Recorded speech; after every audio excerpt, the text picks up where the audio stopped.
to answer an even more surprising question. Do mother trees nurture their young? It's a question that's been asked before. On the other side of the continent, there's a species of tree that's defying all of our expectations about the social lives of plants.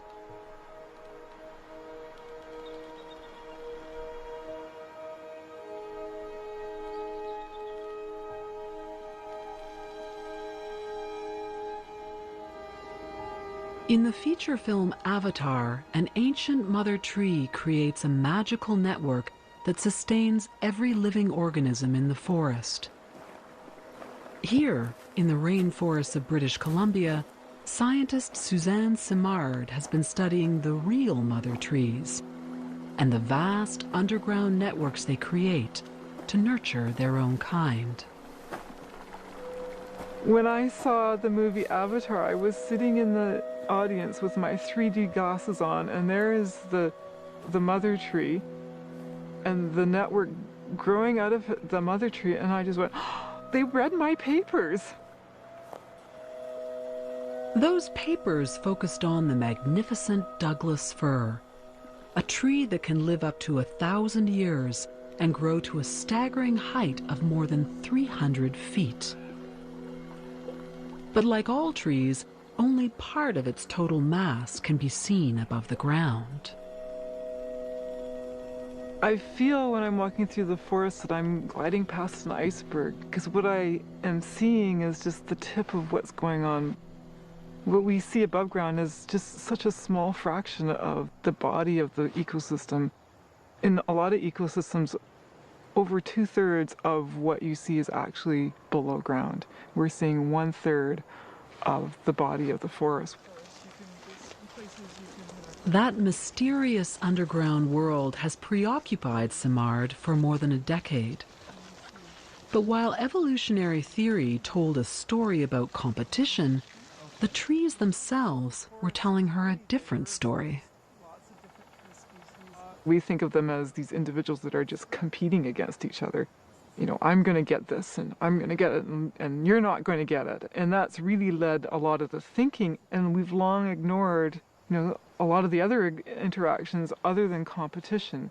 But at the same time, there's a community effect that we haven't understood, and we're just starting to really look at this and understand that this is a system. It's not just a bunch of individuals competing against each other. They're working together to make this system work. So what does that community look like? And how do trees work together? To answer these questions, Simard focused not only on the below-ground world of the Douglas fir, but on their relationship with some of the strangest-looking organisms in the forest. And these trees are all connected below ground by their roots and also by fungi. And you can often see the fruiting bodies of the fungi right next to old trees like this.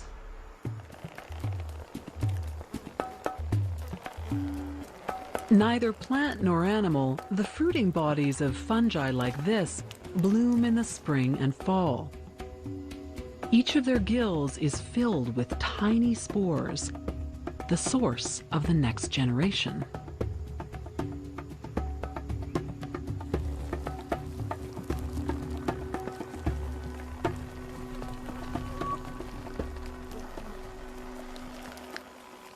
And just like the fruiting bodies of trees, mushrooms represent only a tiny fraction of a vast organism that lives below the ground, in networks made up of roots and organic material, like this bright yellow fungal tissue.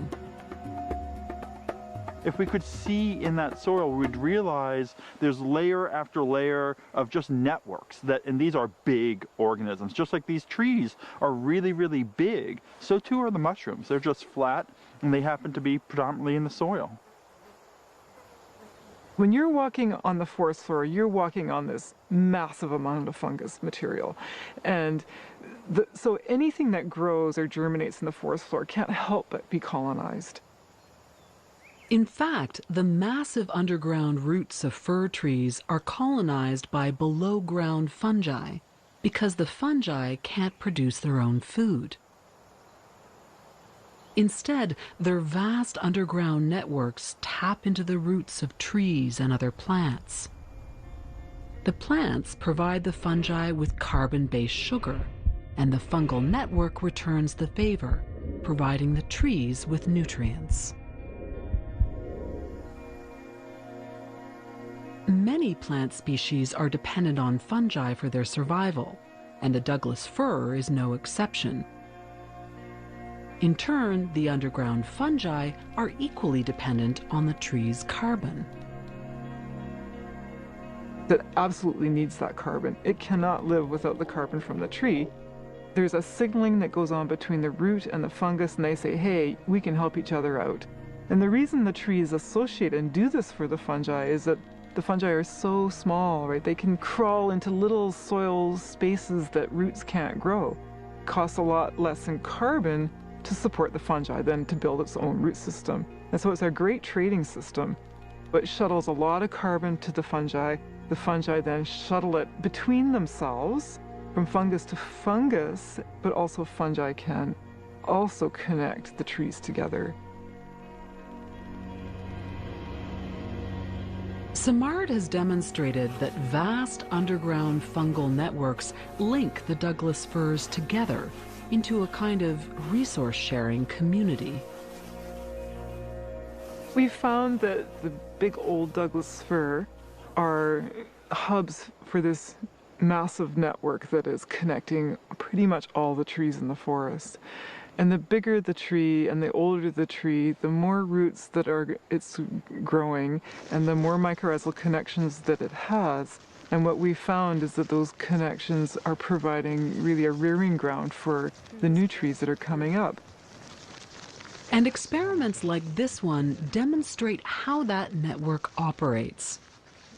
First, Simard and graduate student Marcus Bingham bag the branches of an older mother tree, then expose it to radioactive carbon-14, a gas the tree naturally absorbs to produce its food. Okay, so let's just inject this C14 or radioactive gas, CO2 gas, and within a few hours it's going to be coming down the trunk in its sugars and into the root system, and then in a day or two we should see the radioactivity.